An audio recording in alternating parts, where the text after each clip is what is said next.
Good morning students. आज हम पढ़ेंगे कक्षा 9th की हिस्ट्री की बुक का सेकंड चैप्टर, जिसका नाम है यूरोप में समाजवाद एवं रूसी क्रांति। यूरोप में समाजवाद और रूसी क्रांति कैसे विकसित हुई, कैसे फैली। समाजवाद क्या होता है? एक ऐसी व्यवस्था जिसमें उत्पादन के जो साधन होते हैं उन पर किसी व्यक्ति विशेष का अधिकार न होकर पूरे समाज का अधिकार होता है, वो समाजवाद कहलाता है। और रूसी क्रांति की रूस में किस प्रकार क्रांति फैली? तो 18वीं शताब्दी में रूसी जो समाज था वो 3 वर्गों में विभाजित था। पहला उदारवादी, दूसरा रेडिकल समूह और तीसरा रूढ़िवादी समूह। रूढ़िवादी समूह क्या होता? ऐसा समूह जो चर्च की सत्ता और कुलीन वर्ग के विशेष अधिकारों का समर्थक था, जो पुरानी परंपराओं को मानता था। उदारवादी एक ऐसा वर्ग था जिसमें सभी धर्मों को बराबर का सम्मान देने की बात करता था। उदारवादी समूह वंश आधारित शासकों की अनियंत्रित सत्ता का विरोधी था। और तीसरा समूह जो था वो था रेडिकल समूह। ये एक ऐसी समूह सरकार के पक्ष में थे जो देश की आबादी के बहुमत के समर्थन पर आधारित थे, यानी कि जो भी देश का शासक हो वो बहुमत के आधार पर आधारित। एक तीसरी व्यवस्था भी थी, वो थी पूंजीवादी। ये एक ऐसी व्यवस्था थी जिसमें उत्पादन के साधनों पर निजी स्वामियों का अधिकार होता है, जिसमें उत्पादन या फैक्ट्रियों के मालिक होते हैं। इस तरीके की व्यवस्था जो है पूंजीवादी व्यवस्था कहलाती है, जिसमें उत्पादन के साधनों पर निजी स्वामियों का स्वामित्व होता है। स्टूडेंट्स पढ़ते हैं कि रूस की क्रांति के समय वो कौन से कारण थे जिसके कारण रूस में क्रांति का आरंभ हुआ। पहला है सामाजिक कारण। रूस में कृषक वर्ग की दशा बहुत दयनीय थी। 1861 में रूस में कृषि दासता का अंत कर दिया गया था, किंतु किसानों की दशा में कोई सुधार नहीं हुआ था। उनकी जोतें बहुत छोटी होती थीं। उन्हें विकसित करने के लिए उनके पास पर्याप्त मात्रा में धन नहीं था। तो किसानों की जो दशा थी वो बहुत ही दयनीय थी। और रूस में किसानों में भारी भूख थी। भूमि के लिए भूमि नहीं थी उनके पास, किसानों के पास। रूस में औद्योगिकरण बहुत देर से आरंभ हुआ, किंतु विदेशी पूंजी के उद्योगों में निवेश के कारण वहाँ उद्योगों का काफ़ी तेज़ी से विकास हुआ। विदेशी निवेशकर्ताओं का उद्देश्य से अधिक लाभ कमाना था, यानी कि दूसरे देश के लोग रूस में आकर के अपनी कंपनियां, अपनी फैक्ट्रियां लगा रहे थे और रूस में से अधिक लाभ वो कमा रहे थे। रूस पूंजीपति अपने अपर्याप्त पूंजी के साथ विदेशी निवेशकर्ताओं से मजदूरों को कम मजदूरी देकर होड़ कर रहे थे।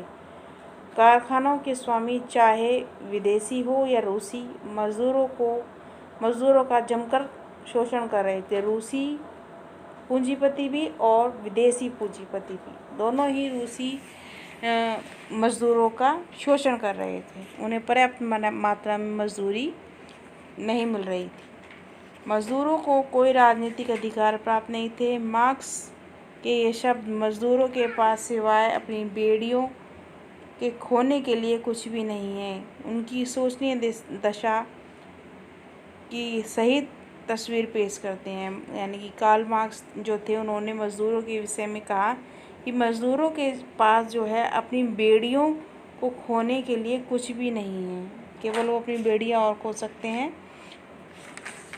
इससे ज़्यादा वो उनके पास कुछ भी नहीं है खोने के लिए।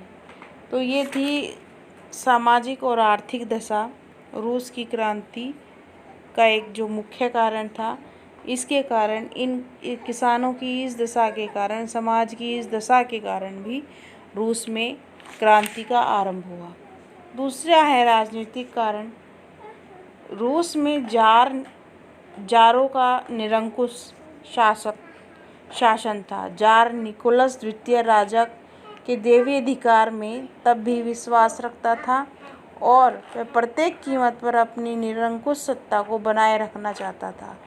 जार निकोलस उस समय वहाँ का शासक था। उसने प्रगति शब्द के इस्तेमाल पर भी प्रतिबंध लगा दिया। प्रगति ही नहीं करनी।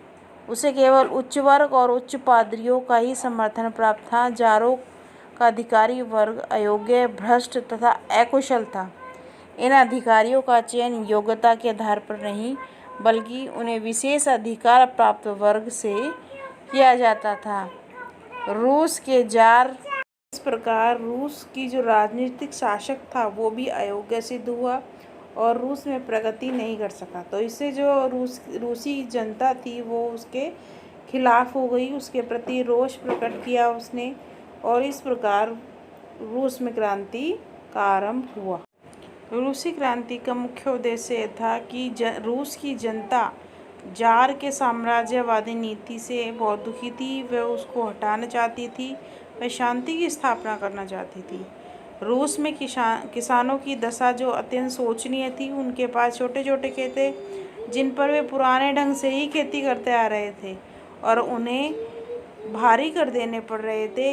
इस दिनहीन दशा से वो छुटकारा पाना चाहते थे। इसलिए नई सरकार ने जमींदारों और चर्च की भूमि छीनकर किसानों में बांट दी थी, जिससे रूसी क्रांतिकारी जो थे उन्होंने मुख्य भूमिका निभाई किसानों को उनका हक दिलाने में। पूंजीपति मजदूरों को कम से कम वेतन देकर अधिक से अधिक काम ले रहे थे। उनकी दशा चिंताजनक थी। उनमें असंतोष बढ़ता जा रहा था। वे कारखानों में अपनी भागीदारी चाहते थे। इसलिए क्रांति के बाद कारखानों का नियंत्रण उन्हें सौंप दिया गया बजाय पूंजीपतियों के। तो इस प्रकार जो मुख्य उद्देश्य थे वो रूसी क्रांति के ये थे। और इन सब के बाद रूस में 1917 के बाद एक शक्तिशाली सरकार की स्थापना हुई। शक्तिशाली देश उभरकर विश्व के सामने उभर कर आया। सैनिक तथा आर्थिक दोनों ही दृष्टि से रूस केवल यूरोप का ही नहीं अपितु विश्व का एक शक्तिशाली देश बनकर सामने आया। तो इस प्रकार रूस में समाजवाद और क्रांति का विकास हुआ।